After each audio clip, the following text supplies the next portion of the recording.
So yun guys, good morning sa inyong lahat, no? Good morning guys. Galing kami lakad, oh. Galing Yan, kami Lola, lakad, yun na, Bex. nagpuntahan kami. So congrats pala sa BMAX TV, BMAX TV team, no? Mga team natin, ka-teamwork natin. Congrats kasi tatlong account na fake account, no? Wala na. So yun, payak-iyak, pero wala kami magawa. Yun na yung fix talaga na desisyon namin. Tsaka ito, meron tayong mga monitor na mga fake account kasi nagtigil sila mag-upload, mga picture na lang pinupost. Nagtigil sila, pero monitoring pa rin sila kasi hindi naman nila dinilit yung mga video.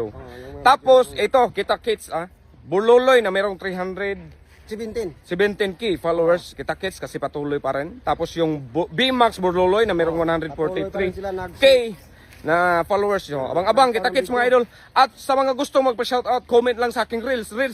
Reels. Comment lang dito sa Reels. Ito yung mga legit guys, itong legit kami yung mga shoutout. Huwag kayo magpapalo sa iba kasi hindi na marunong mag-shoutout. So yun guys, nandito lang. Maraming salamat. So syempre sa mga magpa-shoutout